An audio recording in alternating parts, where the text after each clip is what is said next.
자, 이재명 대표 유세 중에 이런 말을 하고 있습니다. 배신자론. 누구를 겨냥한 말일까요? 들어보시죠. 신뢰 정치인, 배반하지 않는 정치인들을 꿋꿋하게 한 길로 걸어온 정치 집단을 선택해 주십시오.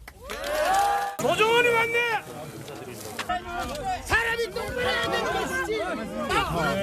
하시라고 인사하지 말고 하시라고. 아니 저쪽 당에는 배신자들이 많은 것 같아요. 우리 당에서도 간단한 것 같아요. 민주당이 일당을 할 수 있도록 독자적으로 151석 할 수 있도록 반드시 힘을 모아 주십시오. 소수당은 조정훈처럼 언제 고무신 거꾸로 신을지 모릅니다. 예, 천희영 변호사님. 언제 고무신을 거꾸로 신을지 모른다라고 하면서 지금 뭐 일각에서 조국 대표가 이끌고 있는 조국 혁신당의 비례대표를 몰아달라. 이거는 안 된다라는 뜻으로 더불어시민당으로 국회에 입성했던 조정훈 의원을 겨냥한 것 같은 지금은 국민의힘 의원으로 됐죠? 배신자 내지는 어떻게 보면은 그 본인의 주장을 완전히 뒤집은 것은 오히려 이재명 대표 아닌가요?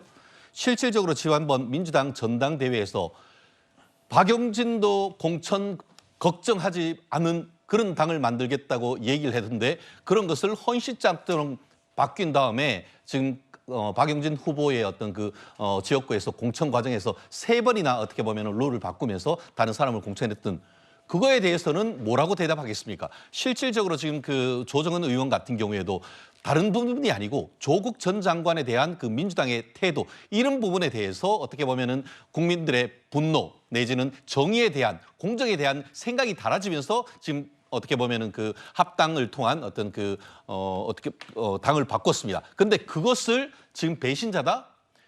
왜 어떤 그런 일이 벌어지고 있는지, 왜 민주당의 그에서만 그런 일이 벌어지고 있는지, 김영주 민주당 전 의원이라든가 아니면은 그 다른 분들 같은 경우에 왜 그렇게 됐는지 본인들의 어떤 눈에 있는 대들보는 보지 못하고 남의 있는 작은 티끌만 보는 것이 아닌지 국민들은 그렇게 되묻건인 것 아니겠습니까? 예. 자, 장 변호사님. 네. 어떠세요? 지금 결국 최근의 분위기가 조국 전 대표 이따 나중에 다시 또 설명을 드리겠습니다만 이제 인기가 올라가고 굉장히 여론조사에도 선전하는 어떤 지표들이 나오면서 지금 몰빵론을 띄우고 있는 거예요. 아까 서승만 개그맨이 비례대표 24번이라고 하면서 24번까지 우리가 당선시켜야 되지 않겠느냐는 게 이재명 대표의 얘기였었잖아요. 네. 가능성은 얼마나 돼 보이세요? 일단 지민 비조에서 비조 지민으로 바꿔달라고 하는 게 해석을 좀 해주십시오. 예. 비조진. 왜냐하면 처음에는 이제 민주당 찍으러 지역구 선거에 나가서 그러면 비례를 우리를 좀 몰아주십시오였지만 지금은 기세가 지금 강성 지지층들 일부 팬덤의 현상으로 치부하기는 너무나 좀 파죽지세인 측면이 있습니다. 그렇다면 민주당의 공천 과정 중에 다소 실망했던 분들이 내가 투표장에 나가지 말아볼까? 왜냐하면 투표율이 낮으면 민주당은 그 총선 성적표가 좋지 않았었으니까요. 그런데 오히려 선명성을 내건 조국 혁신당을 뽑기 위해서 내가 투표장에 나가야 되겠다. 그러면서 그 생각을 하시는 분들은 최소한 국민의힘 지지자분들이 아닐 가능성이 좀 높기 때문에 오히려 민주당의 외연을 좀 넓히는 측면이 있는 것 같지만 그래도 민주당의 지도부로서는 민주 비례 연합정당이 있는 상황에서 조국 혁신당의 비례를 지지해달라고는 이야기할 수 없는 부분인 거고요. 또 지금 이 세가 다소 커지면서 별도의 원내교섭단체를 구성하겠다는 취지의 이야기들도 나오고 있기 때문에 민주당과 완전한 동일한 결로 간다라는 보장도 없다고 생각할 것 같습니다. 그렇다면 변수를 통제하는 차원에서 이른바 몰빵론을 계속해서 강조하는 것 같습니다. 예, 이민찬 대변인. 만약 아까 조금 전에 이재명 대표가 민주당 단독으로 151석을 만들어달라고 얘기했습니다. 그럼 151석에 조국 혁신당이 현재 나와 있는 여러 가지 분위기로 봤을 때 만약에 10석 가까이를 한다. 그 이상을 한다. 이렇게 되면 현재 지금 민주당이 갖고 있는 의석수 160이 넘어가는 그런 숫자가 지금 나올 수 있는 거 아니에요? 그럼 그렇다면 지금 이재명 대표 머릿속에는 지난번 정도 총선에서의 선거 실적만큼은 거둘 수 있겠다.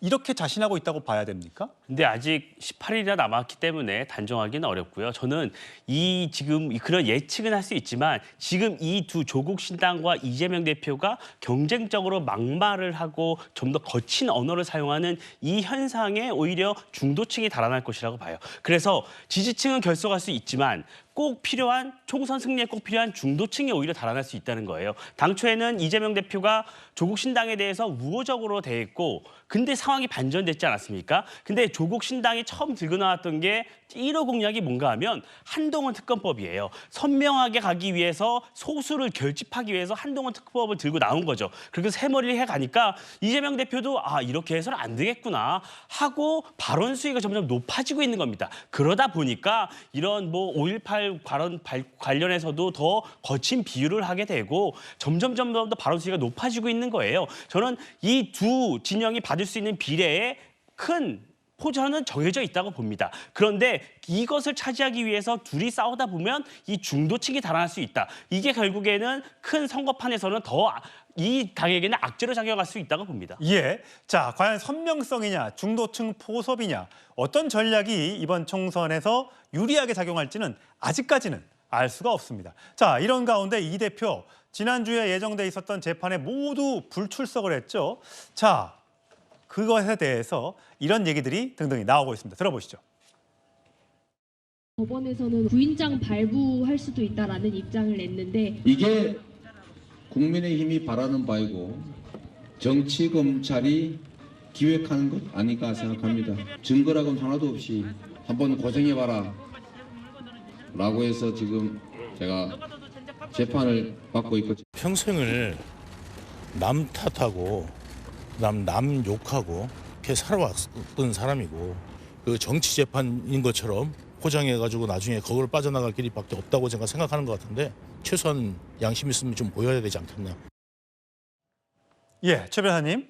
12일 날 대장동 재판은 지각 출석을 했고요. 19일과 22일 날 각각 대장동 재판과 선거법 재판에 나가지 않았습니다. 선거 유세가 바쁘기 때문에. 보통 일반 사람들이 만약에 재판에 이렇게 지각을 한다거나 불출석하면 어떻게 재판이 진행되고 판결에는 어떤 영향을 미치게 됩니까? 일반인으로는 상상할 수도 없습니다.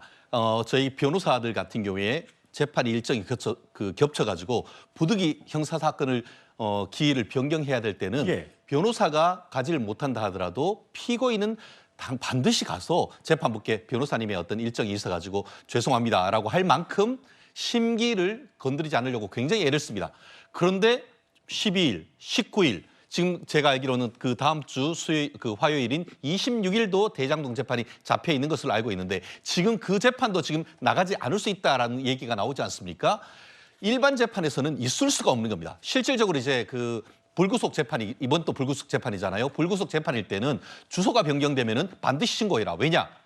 나오라고 했는데 안 나오면은 구속영장 발부할 수 있다. 구인을 위한 구속영장이거든요. 예. 할 수 있다고 경고를 합니다. 아마 이재명 대표한테 재판에서도 당연히 그 경고를 했을 겁니다. 그럼에도 불구하고 안 나온다고 하면은 지금 다가오는 화요일 3월 26일 날은 지난번 법정에서 경고했는 것처럼 구인을 위한 구속영장 발부할 가능성도 없지 않은데요. 그럼에도 불구하고 지금 이재명 대표가 본인의 어떤 마이웨이를 한다라고 할 경우에는 과연 공당의 대표로서 민주주의도 좋지만 그럼 법치주의는 어디로 가느냐, 사법부에 대한 존중은 어디로 가느냐 이런 역풍이 불 수 있기 때문에 과연 다가오는 26일에도 정말 강심장으로 법정에 안 나올지 한번 지켜봐야 될 것 같습니다. 예, 장 변호사님 네. 어떠세요? 이런 경우는 많지는 않은 거예요? 많지 않죠. 왜냐하면 일단 정치 검찰이 기소를 했다 이 주장을 할 수 있다고 생각합니다. 그리고 정치인 이재명이 아니었으면 이런 수사를 받았을 것인가의 물음표는 있으니까요. 근데 이제 사법적인 절차에 돌입했으면 거기에 최선을 다하는 게 어쨌든 무죄를 다투고 있기 때문에 출석을 해야 되고요.